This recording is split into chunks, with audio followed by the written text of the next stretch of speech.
si es que no menos. Un día como hoy no hubiera habido clases, hubiera sido un día de, como dicen por ahí, un día feriado o de asueto. Ahora ya no lo es así. Yo no he salido a la calle todavía, estoy acá recluido en mis habitaciones, como se decía en el siglo XIX, pero no veo gran barullo. Si en el, si en el 21 de septiembre no oímos ruido, hoy quién sabe, ¿no? Lo único que sabemos es que ya no les mandé por ahí el artículo porque estaba lleno de mucha basura comercial.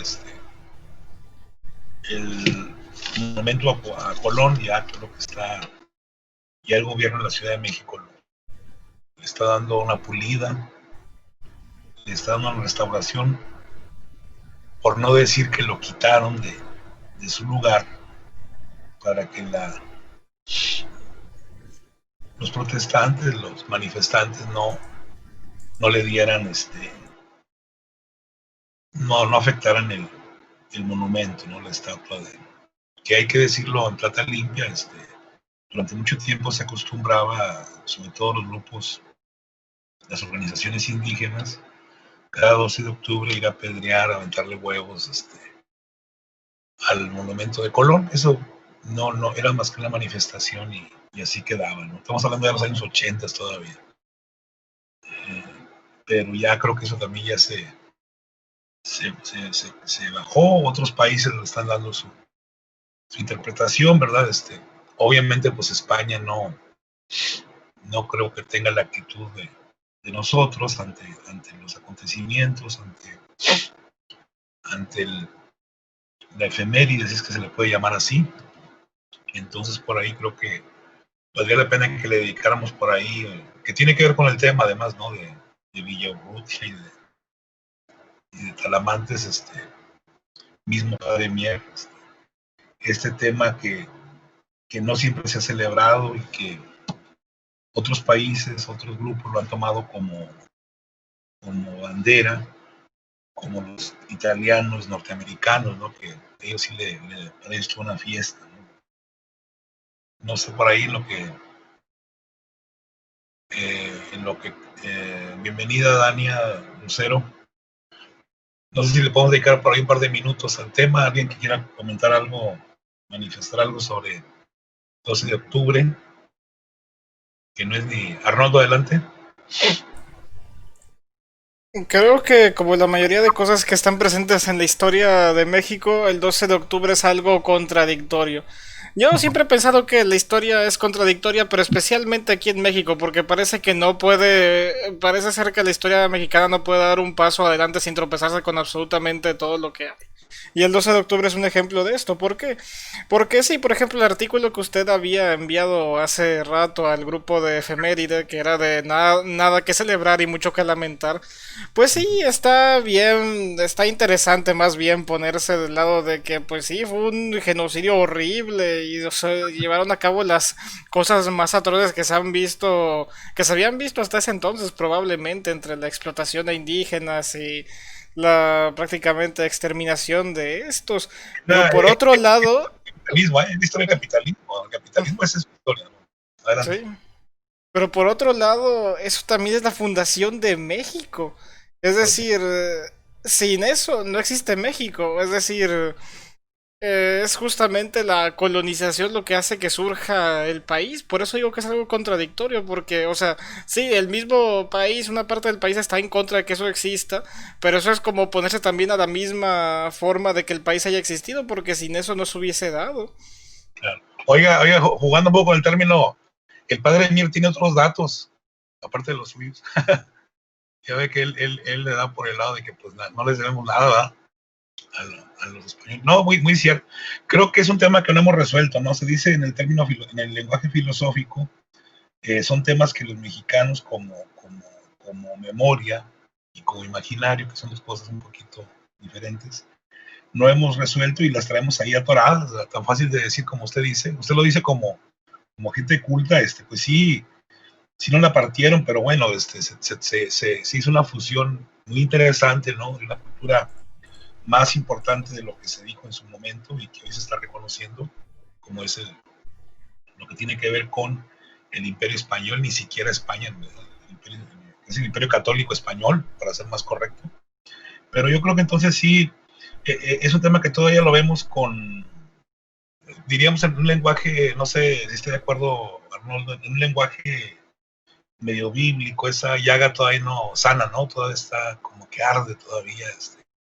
Igual lo de Maximiliano, igual lo de Iturbide, son temas que por nuestra misma información histórica que tenemos como sociedad, como cultura, batallamos para reconocer una serie de cosas, ¿no? Y ahí están, y más ahora que se han normado el ataque a los bienes inmuebles por diferentes razones, ¿verdad?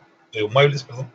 Creo que ahí sale a la luz esto que usted dice, ¿no? Entonces, el 12 de octubre no se ve igual en todos los países, no se ve igual en todas las generaciones. Yo creo que eso tendríamos que valorarlo. Y bueno, que por ahí, muy bien, pero acuérdense que el padre Mier, él fue muy reacio en decir que pues no, realmente ni las religiones debemos a los españoles. Es muy radical el señor en aquel momento. Sí, No sé, sí, adelante. esa postura me resulta un poco, bueno, es que es cierto, el padre Mira estuvo en una época bastante complicada y le convenía más bien tener a toda la gente que fuera posible de su lado y eso, o sea, eso implica que muy probablemente su opinión no intentara ser objetiva, sino más bien de sentimiento para apelar a más gente, a la más gente posible. Pero pues a final de cuentas él no era exactamente que se pueda decir del todo indígena, como la No, mayoría del México actual, o sea, la mayoría de la gente que hay en México actualmente tiene hasta cierto grado algún tipo de descendencia indígena, pero no completamente indígena ni completamente española. claro. En México, como en buena parte de Latinoamérica, se hizo una especie de fusión, de mezcolanza casi completa entre la cultura española y las culturas locales e indígenas. Cosa que, por ejemplo, no ocurre en Estados Unidos. En Estados Unidos, los nativos americanos se convirtieron, actualmente, los nativos americanos, como me gusta decir, son básicamente como un souvenir, son como, su cultura es más bien como un adornito de Estados Unidos, no es para nada la cultura, son aquellos, no. O sea, si quieres puedes venir aquí y llevarte tu atrapasueños, tu recuerdito de los nativos americanos, pero no, eso no somos Estados Unidos. Esa parte. No se dio ahí una unión entre los nativos y la gente que llegó, y me parece un proceso bastante curioso cómo se ha dado. Con excepción de Pocahontas, por ahí, 2, 3 casos, no hubo un mestizaje, ¿no? No hubo ese, que acá sí se da. Sí, yo creo que el tema es interesante y lo saco a colación porque tiene que ver con lo que, para comprender, si nosotros ya ahorita no estamos muy en el mismo canal, estamos en el 2020 con toda la información que tenemos, con toda la tranquilidad y el hielo que le ha caído a este tema que fue ardiente durante más de 20, 30 años. Ahora imagínense en ese momento querer llegar a la objetividad o algo así. En el caso de los criollos, lo dice usted muy bien.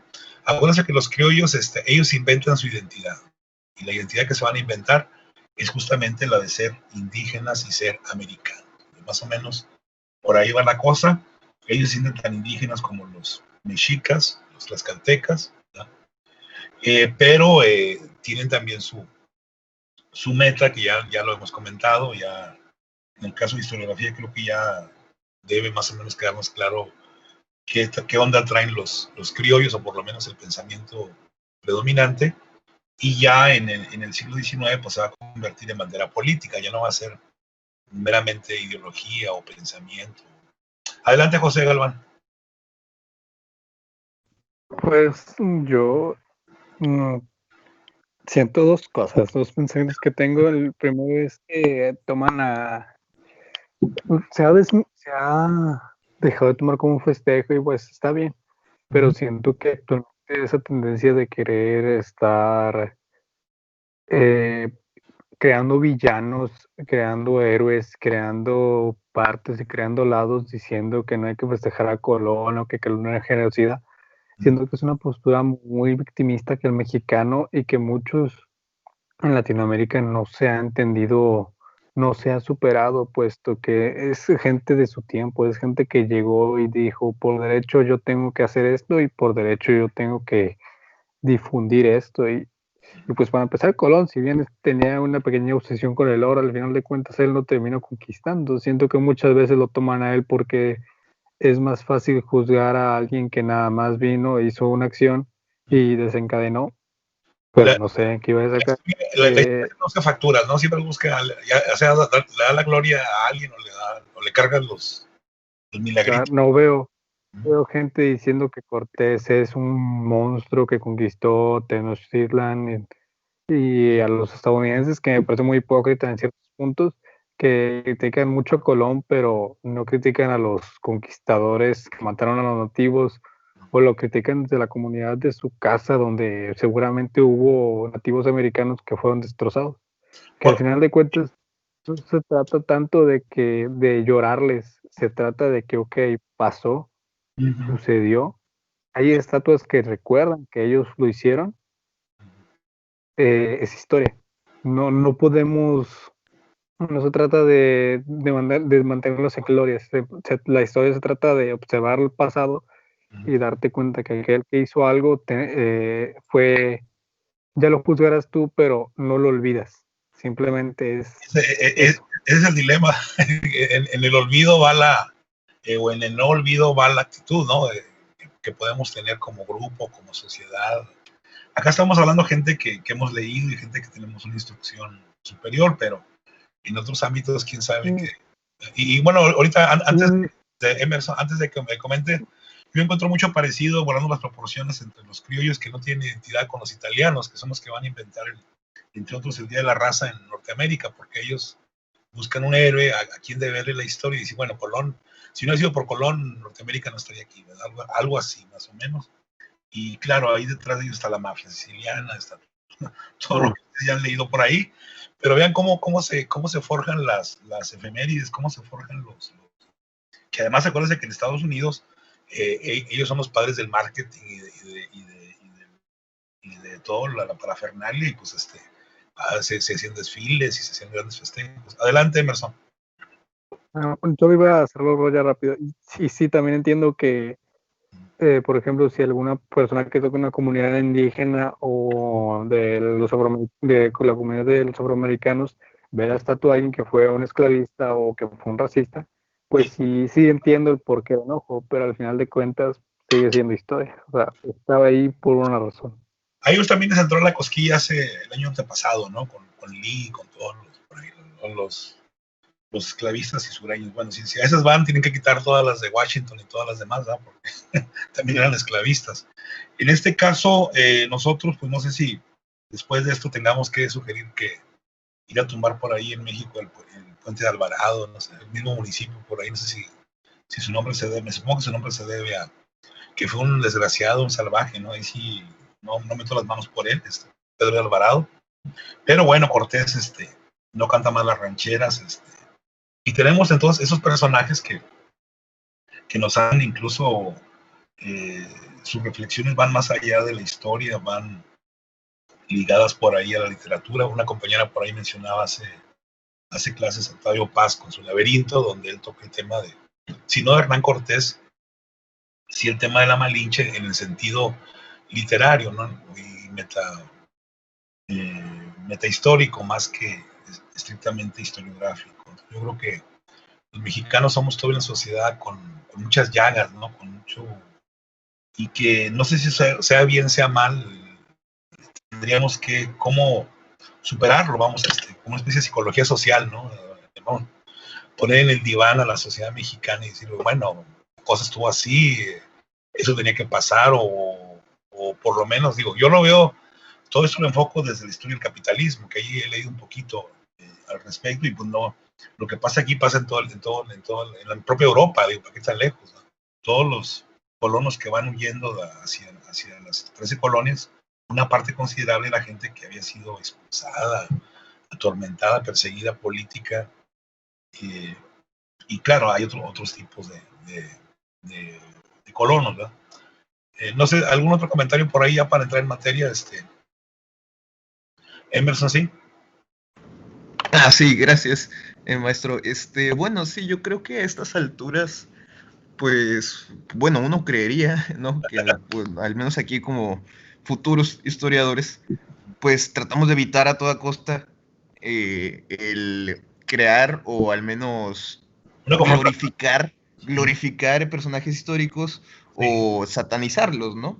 claro. Digo, obviamente, yo creo que esto tiene que ver con una cuestión de como legitimización de sus acciones, en el sentido en que se trata, por ejemplo, en el caso de los héroes, que como bien mencionaban aquí ustedes, pues no todos son unos santos, ¿no? Entonces, la idea, yo creo, es como bajar del pedestal a estos personajes y bueno, tratar de como exhibir que no eran tan, tan agradables como uno creería, ¿no? Yo creo que aquí el problema es que al momento de intentar bajarlos del pedestal, se empieza a satanizarlos. Ujú. Entonces, en lugar de pasar de héroes a personas, se Claro. pasa de héroes a villanos. Entonces yo creo que ese es el problema. Porque la idea sería, yo creo que es completamente correcto el exhibir, no sé, en el caso de cualquier personaje, Colón, pues sus acciones. No digo porque Colón igual tampoco era un santo, no era, digo, me parece que tenía pues, por ahí una especie de red de trata de personas, cosas así, ¿no?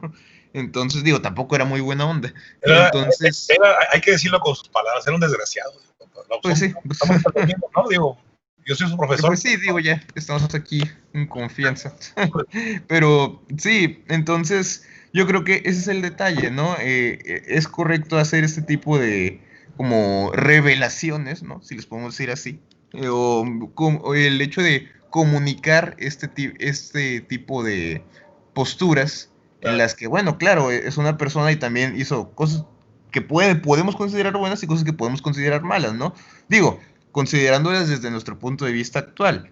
Si las consideramos desde el punto de vista de aquel entonces, pues bueno, podemos decir que son completamente correctas, ¿no? Pero obviamente yo creo, eso tendríamos que hacer mucho énfasis en que si lo consideramos desde su punto de vista fue correcto, ¿no? Porque si actualmente yo digo, qué chido estuvo la esclavización, pues claro que no. Entonces, eh, digo, es como un proceso complicado, ¿no? Porque sí se puede caer mucho en esto de satanizar a estas personas. Digo, ya eso yo creo que estamos hablando del punto de vista de una persona, digo, seria, ¿no? De un historiador, vaya. Pero ya desde un punto de vista personal, ya para cada quien puede decidir si le cae bien Colón o no. Pero yo digo, yo creo más que nada, pues para hablar en materia, sobre sí que profesional, ¿no? Claro. Pues no vamos a andar por ahí mencionando héroes y villanos. Digo, yo creo que un caso muy popular ahorita en estos últimos años, pues es el de Porfirio Díaz, ¿no? Yo creo que es como el más famoso, tal vez, que con él pasa lo contrario. Con él se quiere glorificar su figura. Entonces, y Tiene ahí sí rarísimo. hay mucha discusión, sí, mucha discusión entre si, bueno, ok, se simplemente se legitimiza, ¿no? Para ver, bueno, a ver, lo que hizo fue esto, y lo que hizo bien fue esto, y lo que hizo mal fue esto. Como dicen, O, hizo ajá, mucho por México. ajá, pero yo creo que el historiador no debería remitirse ni a eso, o sea, tampoco no se trata de mencionar, esto estuvo mal, pero esto también estuvo bien, o esto estuvo bien, pero esto también estuvo mal, sino hizo esto, y ya. Acuérdense que el historiador se comienza a convertir en caricatura y en cotorreo cuando se le quiere pegar al juez. Eso es lo que Sí, bibliografía. exacto, exactamente. Dejemos Entonces digo, pero como ya hemos mencionado muchas veses, pues eso de cierta forma no es posible porque cada quien tiene su juicio personal, pero obviamente hay que tratar de llegar a la objetividad en la medida de lo posible, ¿no? sí, miren, Entonces, nosotros tenemos no sé si la buena o la mala fortuna de trabajar con hechos, con documentos, con papeles, con versiones. Y yo creo que por más que le busquemos, por más que le rasquemos, no podríamos hacer una figura bonita de Colón. Digo, yo batallaría, la verdad, por todo lo que implicó este enfrentamiento, esta conquista, este agandallamiento de los bienes y de todo el saqueo, pero sobre todo el exterminio demográfico, ¿no? De 1 por 1000 casi. Entonces, eso creo que como historiadores no podemos negarlo, tampoco espantarnos, porque forma parte de una, ahorita que vamos a ver lo de Villaurrutia y del otro señor, de una dialéctica, ¿no? Que fue lo que ellos comenzaron a leer en Aristóteles, ese tipo de cosas, que la historia pues no puede detenerse ahí. Yo creo que lo que tendríamos que preocuparnos en segunda instancia es quién creó esos monstruos, quién creó esos mitos, ¿no? Porque por lo que veo por ahí, el 12 de octubre no siempre fue una gran fecha, y ya vamos para 500 años, ¿no? El caso de la independencia al revés, ese de casi al otro día de que el cura dio el grito, ya lo estaban metiendo en un nicho, ¿no? Como diciendo, usted ya hizo lo que tenía que hacer y ya déjenos trabajar a gusto, ¿verdad? Y eso lo vamos a ver en el Congreso de Chilpancingo, como en pocos meses ya el padre Hidalgo lo quieren convertir en historia oficial, ¿verdad? Entonces, eso tendría que preocuparnos, en qué momento un evento se glorifica o se denigra, se hace peyorativo. Creo que como historiadores por ahí tendríamos que trabajar un poco en ese aspecto, y que ahí sí hay poco trabajo, hay poco estudio, porque hace todavía 20 años al que se dedicaba a esto, pues se le consideraba un historiador chiflado, sacado de onda, ¿no? Que no se comprometía con la ciencia histórica, pero creo que hoy estudiar, sobre todo desde la historiografía, en qué momento una etapa se glorifica, se significa, es importante. Y en el caso nuestro, pues recordemos que todos los hechos históricos más importantes han pasado por el filtro de la historia oficial.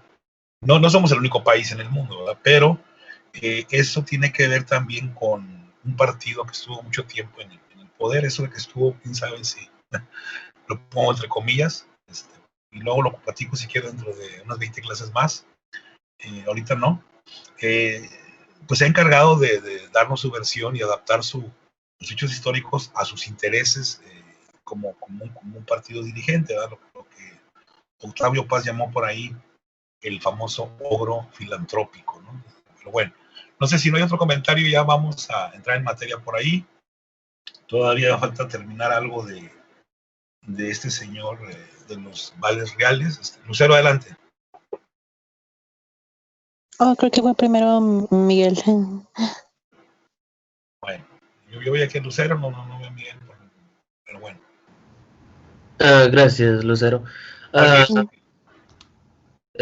Prof, para un poquito en defensa justamente de la leyenda negra, que es un argumento que seguido utilizan los españoles, que también la quieren glorificar. Yo creo que es más que nada un acontecimiento, no lo veo tanto como algo con carga positiva o negativa, pero es cierto que para empezar la leyenda negra no se hizo, bueno, que los propulsores principales fue como una campaña anti-española de parte de los ingleses, no se hizo por empatía con los indígenas o la población nativa americana, es por desprestigio, por fines políticos.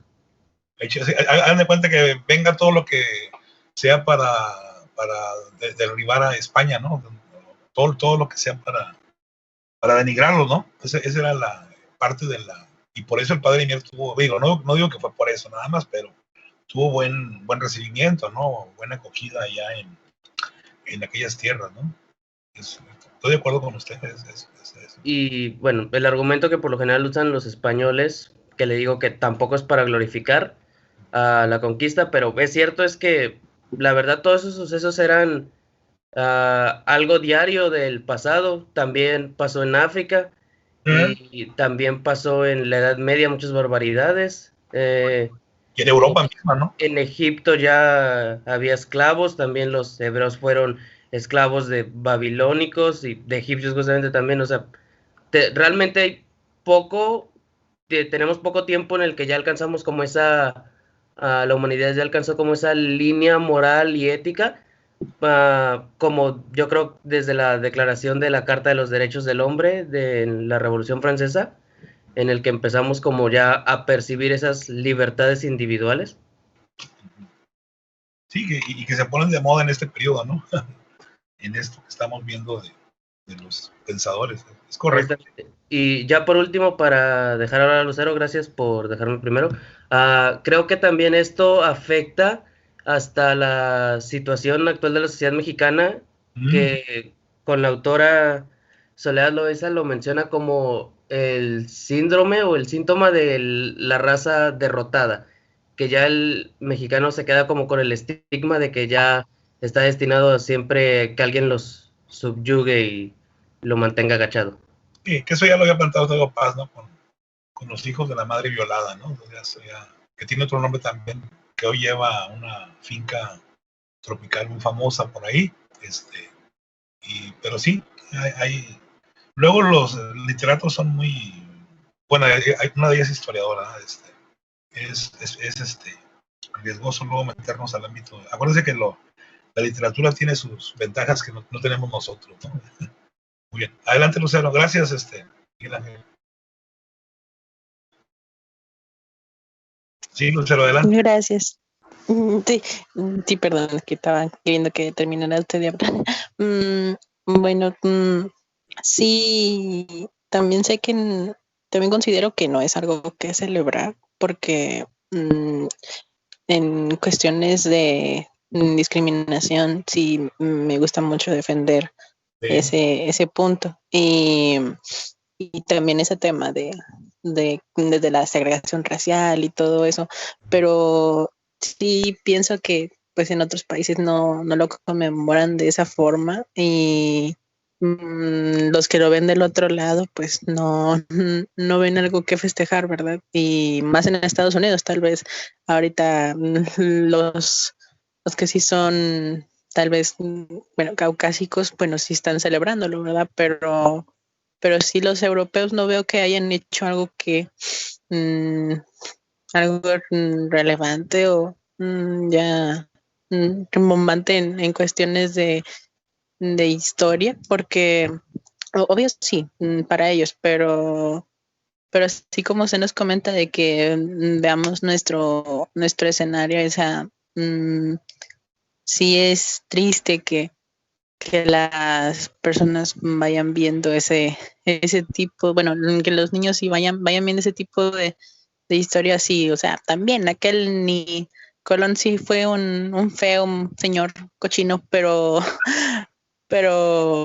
también pues él no le dieron mucho el crédito después de que dice que descubrió América, pero sí, no sé si se acuerdan, bueno, tal vez, obvio sí, ¿verdad? Pero en los escritos que vimos hace tiempo ya en México Virreinal, creo, lo vimos, y que como no le habían dado nada de crédito por las cartas porque no escribía bien y se la dieron a Américo Vespucio porque él sí escribía bonito y bueno, son muchos puntos, ¿no? Son ya cosas que plantearse y ya de cada quien quiera ver que este día sí es en cuestión de celebrarlo, pues cada quien ya es, y aquí yo creo que ya cae en opiniones personales, como dice Emerson, y sí es ya la postura de cada persona. Bueno, muy bien, nada más acuérdense que la sociedad nos ve como gente rara y siempre dice, no, pues a ver qué dicen los historiadores, ¿verdad? La gente común dice eso. Entonces tenemos que contestarles algo, ¿verdad? Más o menos. Y bueno, si quiero que me lo plantees, formúlamelo. Y yo, digamos, no, pues allá a ver tú qué piensas, ¿no? Sí va a estar canijo que nos vamos a decepcionar, ¿verdad? No, yo creo que es un tema difícil, digo, estamos acá en confianza, ¿verdad? Y de aquí no sale, pero creo que sí es importante que veamos lo complejo que es a veces y el compromiso a la hora de querer juzgar o en el caso mío de querer interpretar, ¿no? Yo creo que si hacemos comparaciones ahí, Turrigaray se queda corto con Colón en cuanto a manejos de recursos y de dinero y de esclavos. Ahora sí que si no le dieron nada, pues el famoso lero, ¿verdad? Creo que ya nosotros como historiadores tenemos que meternos más a los papeles, más a los documentos y pues a decirle a la persona en su momento qué hizo, ¿verdad? Y si eso es bueno o es malo, bueno, ya que la sociedad lo juzgue, ¿no? Como usted dice, pero sí tenemos la obligación de brindar elementos históricos, ¿verdad? Para que la gente ahora sí tome su.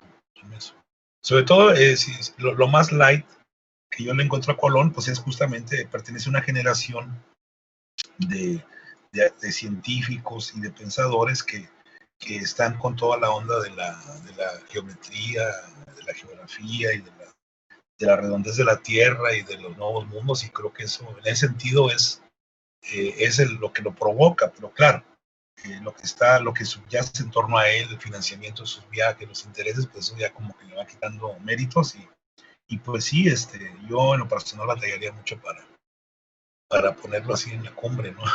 a este hombre que pobrecito, pues no le fue nada bien. Digo, si comparamos a Cortés y él, como que hay muchos parecidos, ¿no? El Marqués también en la caricatura y el otro, el casi comendador, pues, le dan un puestecito por ahí que muy chido, ¿verdad? No sé, algo más. No, solo eso. Y sí, como usted dice, tener la necesidad de planteárselo bien a las personas y que ya ellos tomen la postura mala o la buena, pero sí, solo eso. Eso me gusta más. Muy bien, Lucero, gracias. Sí. Bueno, ahí ya le dimos mucho aire al tema. Tenía que ver con la materia, si no, digo, si fuera sobre el Pleistoceno, pues no había tocado el tema, ¿verdad? Muy bien. Entonces, en la clase pasada avanzamos precisamente Lucero, Emerson,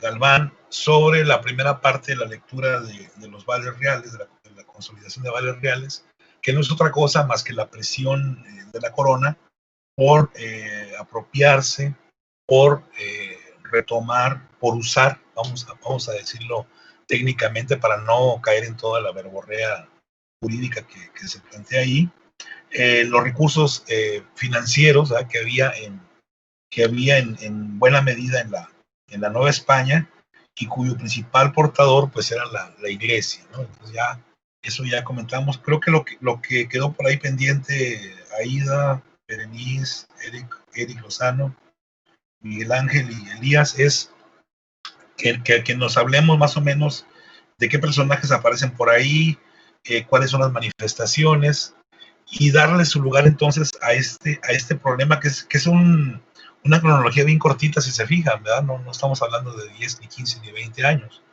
pero ni siquiera los 5 años que lleva encendió la mecha bastante ancha, ¿no? Bastante prolongada de esto que va a ser las primeras manifestaciones por la autonomía. Acuérdense que al ser humano, si le das en la parte que más le duele, es la parte económica, ¿verdad? No dudo que la independencia haya tenido su parte ideológica, su parte política. Para algunos fue una guerra santa, ¿verdad? Para otros fue casi un mesianismo, pero viéndolo con otros ojos o desde otra perspectiva, tiene un raigambre o una pronunciada causa económica. Nosotros como historiadores tenemos que ser críticos y en ese sentido ver varios enfoques. Entonces no sé, por ahí Aida, Eric, Berenice, Miguel Ángel, Elías, que nos puedan comentar ya para darle carpetazo a esta lectura que es muy importante. Adelante, Eric. Gracias. Nos dijo que nos enfocáramos principalmente, porque ya hablaron el otro equipo de la primera, ¿verdad? O sea, enfocarnos en la parte de los protagonistas, de quiénes son los que se movieron, ¿verdad? Adelante. Okay. Pues los protagonistas en sí de este movimiento de resistencia que empezó desde el principio, desde que salieron la consolidación de los vales, hubo gente que no estaba de acuerdo, obviamente. Son los deudores de capitales eclesiásticos.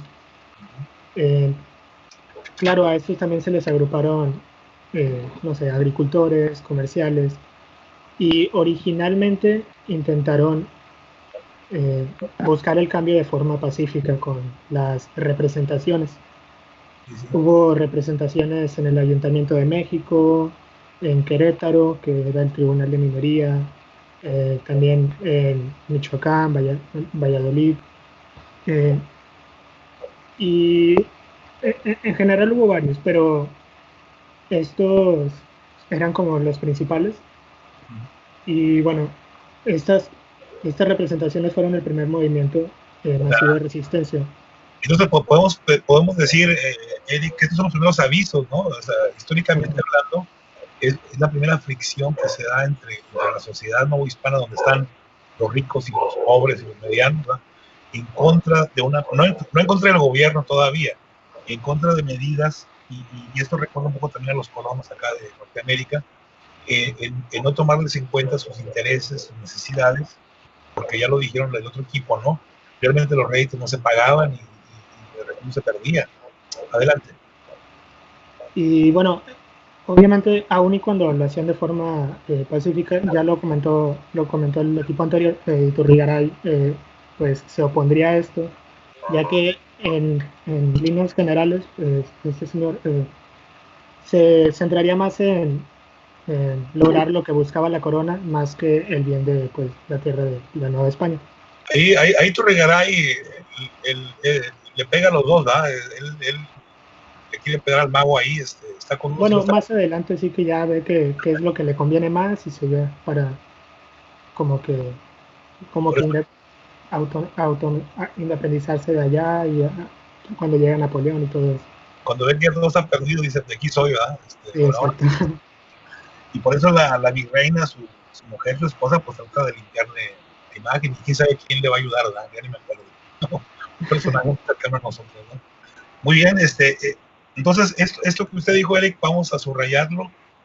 Podemos considerar que esta situación generó entonces el primer enfrentamiento orquestado. Usted nos está hablando de gente que lleva documentos, gente que está en gremios importantes, en agrupaciones importantes, y que va a presentar documentos. Entonces yo creo que este es un antecedente muy importante para entender entonces sí el futuro desenlace. Y yo creo que esto no está muy presente en la memoria ni en el imaginario de los mexicanos, y que debiera de estarlo para entender que lo del cura Hidalgo pues ya realmente era la gota que derramó el vaso, ¿no? Adelante, Elías. Sí, gracias, profesor. Primero que nada, buenos días. Y sí, complementando un poco lo que dice mi compañero Eric respecto a la lectura. Bueno, yo no sabía primero que nada que don Miguel Domínguez pues, fue uno de los que envió esas representaciones. De ahí supongo que es donde deriva en su encarcelamiento y todas estas cuestiones. Pero también me llama la atención que incluso había ciertos argumentos religiosos en la cuestión de la apelación a la autoridad. Por ejemplo, en una en la cuestión del obispado de Michoacán, que menciona la lectura, que es el autor de una de las representaciones, él escribe: Dios permitió que Job y el rey David lo cuestionaran, y el ayuntamiento de Valladolid opinó que un monarca justo debía atender las críticas de sus vasallos. Entonces, ¿cuántas armas nos están atacando? Así es como que un ataque de todos los flancos, tanto la cuestión de la argumentación religiosa como la argumentación económica, y esto nos lleva a lo que vimos desde el inicio. Es un inicio de un cuestionamiento a la legitimidad del poder en una primera instancia del virreinato, en este caso, o sea, de Iturrigaray. Entonces, esto, si lo consideramos en su contexto, realmente sería una revolución de ideas impresionante respecto a la autoridad monárquica. Totalmente de acuerdo. Sí. Y ahí empieza realmente la discusión de un tema que luego se va a llamar el concepto de soberanía, ¿verdad? Vamos a ver en Rusia el naturalismo, realmente en qué recae la soberanía, y se cuestionan muchas cosas, y Iturrigaray, encarnando el poder virreinal, él no quería discusión, no quería polémica, ¿verdad? Y por eso sale lo de la cita ahí de Job y el otro ejemplo que puso usted, de cómo en la propia Biblia estaba permitido el diálogo y la discusión con Dios, ¿verdad? Con el Dios Supremo. Creo que eso nos deja claro que ya se estaba llegando a un límite de tolerancia, ¿no? A un límite de tolerancia, donde el propio virrey pues va a pagar cara su coqueteo, ¿no? Que tiene ahí con el ayuntamiento, cuando él su apoyo tendría que ver de la audiencia y el virreinato. Adelante, Elías. No sé si... Sí, y asimismo también me llama la atención porque a veces, como que es lo que usted decía en otra de las clases, está el riesgo de querer adaptarlo a fuerzas como una lucha de clases, ¿verdad? Más que nada con estos paradigmas de los años 60. Pero me llama la atención también que la autora, si no me equivoco, habla que esto realmente unió a una causa distintos sectores sociales, que fue lo que veíamos al inicio. O sea, tanto en los realistas había como desde sectores indígenas hasta sectores adinerados, como en los insurgentes había sectores indígenas y sectores adinerados. Y estos definitivamente tendrían el mismo sentir respecto a la causa, porque cuando vemos, por ejemplo, de dónde se sacó el dinero, me gustó mucho las estadísticas que presenta la autora respecto a dónde se sacaron. Por ejemplo, en la cuestión obispal, los bienes que...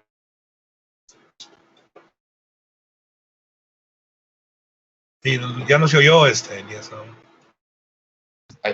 No se va a comentar. Voy a comentar algo de los bienes, algo así. Ahí se quedó. Así es. Entonces, lo que sí afecta son las obras pías, que eran las obras piadosas. Toda la cuestión por ejemplo, lo podríamos decir, lo que se estaba haciendo bien en la iglesia, lo poco que se estaba haciendo bien, eso vino a ser afectado y retirado, ocasionando la afectación a varias gente, por ejemplo, los huérfanos, las viudas, los necesitados, y cómo esto se une con las causas de los ricos que también se le estaban quitando sus bienes privados. Entonces vendría a ser más que una lucha de clases, como una lucha Estado, monárquico, sociedad civil. No, incluso, oiga, hasta las parejas que se iban a casar, ¿no? Que tenían ahí sus guardaditos y habían hecho toda su inversión para su fiesta, también eso desaparece. O sea, así es. Ya olvídese el dinero de las viudas y los huérfanos, pues eso ya se supone que véngase para acá, ¿verdad?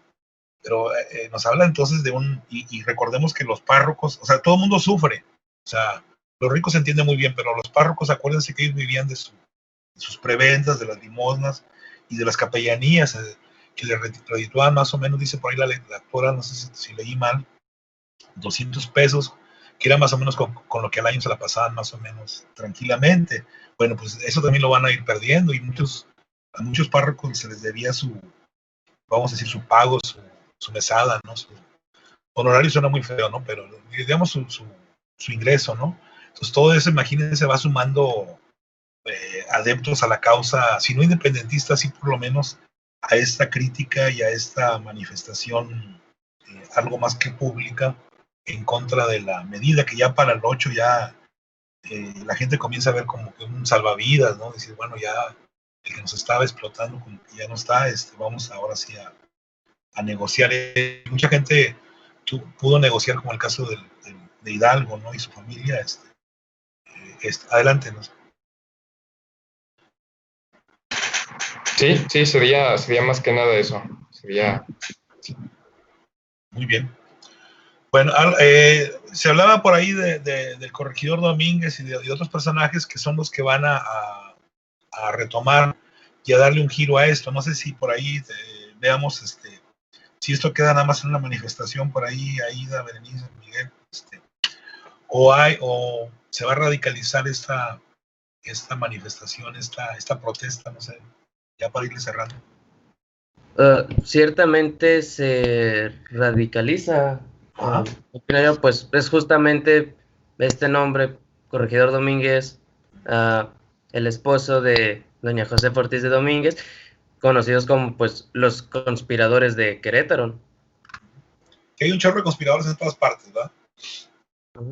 Eso nos debe quedar. Creo que es bastante importante, como ya mencionó, esto del el concepto económico, porque creo que sí es lo que más le llega a picar a las poblaciones y es realmente lo que más llega a molestar que la misma opresión. Creo pensar, y justamente con este pensamiento como libertario que ya habíamos como hablado, la ley es injusta, el pueblo no solo tiene el derecho de no cumplirla, sino que está en la obligación de, y creo que es justamente también, pues por ahí se dice que parte de las motivaciones de el cura Miguel Hidalgo también fue como que le debían o había perdido unas tierras, creo, ¿no? No las perdió, pero las tuvo perdidas un tiempo. Su hermano es el que le va peor. Se las perdió. ¿Sí? Pero tuvo un litigio bastante largo que le afectó mucho a la economía interna, ¿verdad? Además, acuérdense que el cura Hidalgo, pues, le gustaba mucho gastar, entonces pues, él necesitaba dinero para llevar su vida como le gustaba llevarla, ¿no? Según los biógrafos por ahí. Ya no me hagan hablar mal del cura. Muy bien, Miguel Ángel. Entonces, para los que no han leído la lectura, que quede claro que esta protesta se hace presente, se siguen todos los cauces legales a través de las audiencias, a través de los medios que había en aquel tiempo, que eran muy limitados, por cierto, muy cerrados. Pero la respuesta es, ya la dijo hace rato el compañero Eric, lo comentaba por ahí, la respuesta fue negativa, también lo comentó Miguel Ángel. Entonces eso hace que los conspiradores comiencen ya no solamente a plantear la crítica al gobierno, sino también ya una especie de sugerencia así socializada de autonomía, de independencia. Adelante, Eric. Sí, es que se me hace muy interesante cómo todos están en contra de los vales, pero de diferente manera, porque cada quien busca intereses distintos. Tenemos por un lado a Primo de Verdad y a Francisco Azcárate, que buscaban la autonomía diferente de independencia y de forma pacífica. También tenemos bueno, principalmente a Gabriel de Yermo, pero eran varios comerciantes peninsulares que buscaban defender los intereses de la corona. Vaya, no querían los vales, pero tampoco querían la autonomía. Luego tenemos a Miguel Domínguez, que ya buscaba las armas. También al obispo de Michoacán, Manuel Abad, que también buscaba las armas, pero no buscaba la autonomía. O sea, es como que todos buscaban algo distinto y se me hace muy variopinto, muy interesante eso. Abad y Keipo le han parecido Iturrigaray en el plano religioso, ¿no? Porque primero es el más radical de todos y que luego los trancados, acuérdense que él se encarga de excomulgar a nuestro querido cura, ¿no? Que además eran bien cuates y eran bien amigos.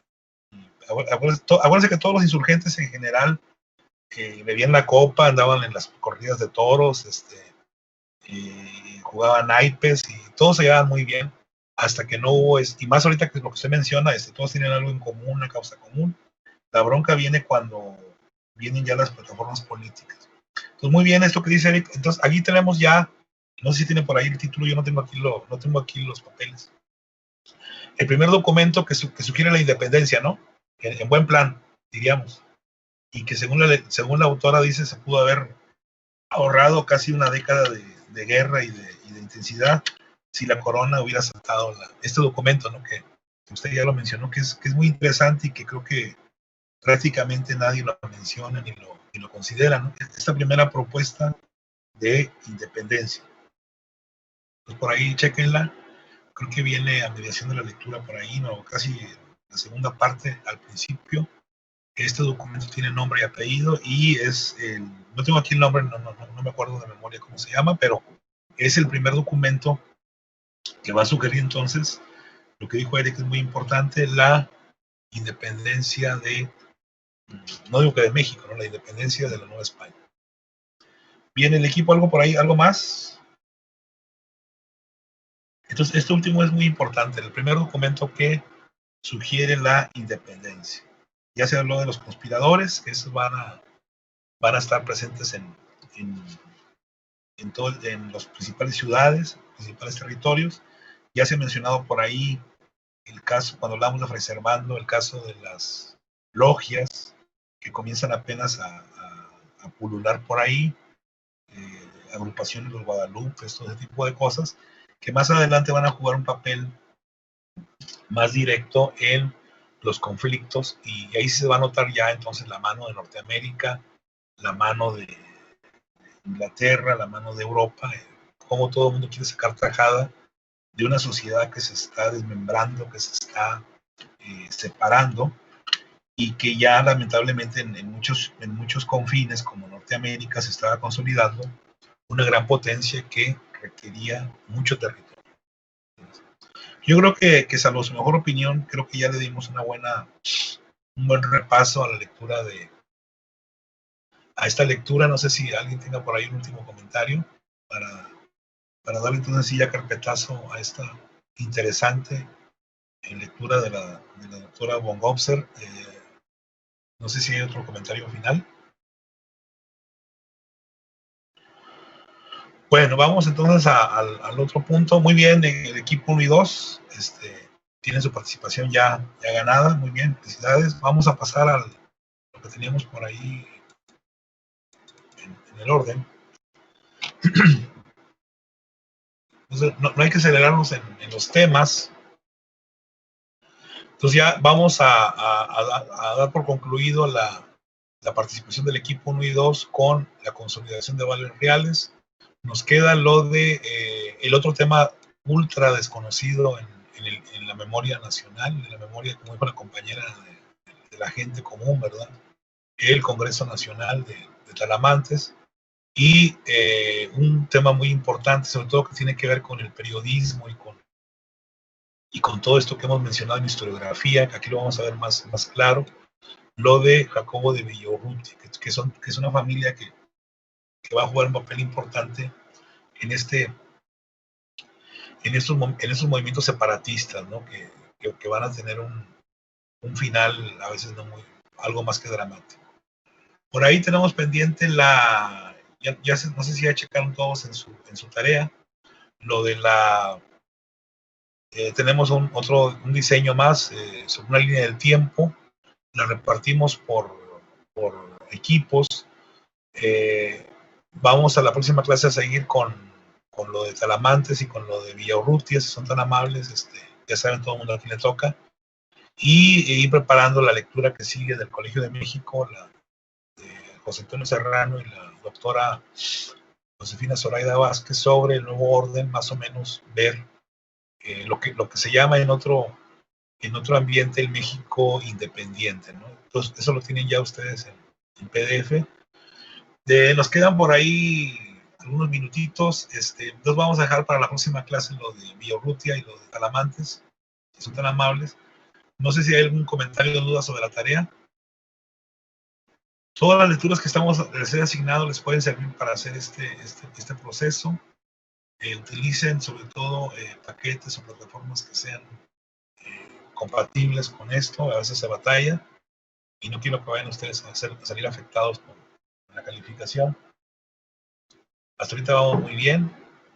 Por ahí a lo mejor faltó que algún equipo le echara un poquito más de pimienta y comino y ajo al trabajito, pero bueno, en esta segunda nos va a quedar mejor. No sé si hay dudas, comentarios, tomando en cuenta que casi no vamos a usar mucho texto, básicamente es una que otra imagen y palabras muy concretas, ¿no? Que yo creo que todo el mundo entendimos, me sumo, de cómo debe ser una línea del tiempo, no es un resumen ni es mucho menos. No sé si hay un comentario o dudas sobre esto. Sí, profe, yo digo, ahorita que estamos hablando de tareas, es una duda, pero no de esta. Bueno, personalmente esta tarea creo que sí me quedó clara. Sí. Pero de la clase de historiografía, nos había comentado en la clase pasada que la lectura próxima era una de Carlos María de Bustamante. Nada más que estuve buscando y no la encontré, entonces... No se las he asignado. Vamos a hacer un repaso. Okay. Y ya yo creo que la segunda clase comenzamos con... Lo que pasa es que es muy vasta la obra, entonces tengo que, si queremos a ver, yo quisiera que viéramos a Alamán también. Esos tres y ya Humora, pues bueno, por ahí lo vamos a ver como en la clase de historia. Seleccionar bien los capítulos, ¿no? Porque si no podemos ver, yo sé que ustedes leen muy rápido, pero quiero que nos enfoquemos en temas muy concretos. No, de Carlos María de Bustamante no les he asignado nada todavía, más que la que está ahí, que dejen buscar bien la liga, pero la universidad tiene su propia versión, tiene su propio PDF disponible. propios datos. ¿no? De las pocas universidades en México, la verdad. Ahí nos sacamos un 10. Estaban pensando en nosotros hace 30 años. Otro comentario por ahí de esa tarea, ¿sí se entiende? Con que me digan dos que sí, ya no pregunto. ¿No hay dudas? Bueno. No, Creo que no. todo- Muy bien, vamos a seguir en ese tenor. A lo mejor luego la próxima hacemos una infografía, depende. Vamos a esperarnos a una tarea así pesadita, así cuando lleguemos a las constituciones. Ahí sí vamos a meterle un poquito más de información. Ya concluimos que hacer esto no es fácil, ¿verdad? Alguien pensaría que estamos leyendo cosas bien complicadas y haciendo tareas muy sencillitas. No, no es fácil hacer esto, lleva su tiempo. Pero tienen toda la semana para hacer esto, por favor. Y ahí viene la fecha en la tarea. Bueno, ya estamos, nos queda por ahí 2 minutos, no sé si tienen algún comentario. Estuvo muy interesante todo lo que vimos. Yo creo que esto a mí no me lo habían platicado cuando estudié historia, así que creo que a ustedes debió haber servido mucho. No sé si hay algún comentario, en fin, nos quedan por ahí 2 minutitos. Bueno. Creo que las personas sí deberían de saber lo que sí significa el día de hoy. Pues vamos a decirles, ¿no? Vamos a colaborar ahí con el vecino, con el amigo, además con que lo discutamos entre nosotros, como fue en los primeros 10-15 minutos, yo creo que ya estamos del otro lado. Pero sí, muy bueno, lo que... Sobre todo, hay un tema que creo que ahí lo vamos a ver, no sé si pasiva o fríamente, y que se está preparando desde hace como 5 o 6 años, lo de la reunificación, en el caso de Alemania, que va a ser un pachangón hasta donde yo he alcanzado a escuchar. Bueno, vamos a ver cómo se pone eso, que yo creo que si nosotros hablamos de llagas abiertas, digo, los alemanes no cantan mal las rancheras, vamos a ver, ¿verdad? Han invertido millones de euros en hacer réplicas de los palacios, acuérdense que allá en el caso de lo que era Prusia, había la armonía entre el castillo y el bosque y los lagos, y todo eso. Están haciendo un trabajo increíble los arquitectos, los historiadores, la gente involucrada. Está muy metida la IP, ¿verdad? Las empresas automotrices, todas las del vicio. Y a ver, creo que va a ser un evento, la verdad, que nos va a dar una gran lección, ¿verdad? La Segunda Guerra Mundial y esto de la reunificación nos está dando la lección de que lo primero es la cultura. Si se fijan, los alemanes no están peleando hacia ahí si quién tenía la razón y quién era el bueno, si los socialistas o los capitalistas. No, ellos están reconstruyendo palacios que desaparecieron, construcciones que desaparecieron, y fue lo mismo que se dijo después de la Segunda Guerra Mundial. Vamos a restablecer las ciudades, la arquitectura, la armonía ambiental. Y yo creo que en ese sentido, me van a disculpar por ahí, nos llevan algunos años de evolución cultural. O sea, realmente mis respetos para esta sociedad que yo creo que tiene todavía cosas muy actuales, muchos resentimientos, muchos rencores, no digo que odios acumulados, pero sí, todo eso lo están superando y bueno, vamos a ver el otro año cómo se pone el aniversario que se está dando y bueno, pues a ver, nosotros ya, nuestro presidente ya ha dicho que también levanta la onda de los 500 años del 21, no ha dicho nada de Iturbide, pero sí ha hablado ya de la conquista, ¿no? Entonces vamos a ver cómo se pone y a ver si todavía tengo la suerte de que tengamos clase, ¿no? Muy bien. Entonces, tener pendiente por ahí de las efemérides mundiales que son interesantes y en el caso nuestro pues son aleccionadoras, ¿verdad? Muy bien. No sé si hay otro comentario, entonces ahí le dejamos, compañeras, compañeros, nos vemos la próxima con el tema de Villaurrutia y de Talamantes. Cuídense mucho y que tengan feliz inicio de semana. Nos estamos viendo. Igualmente, Gracias, profe. maestro.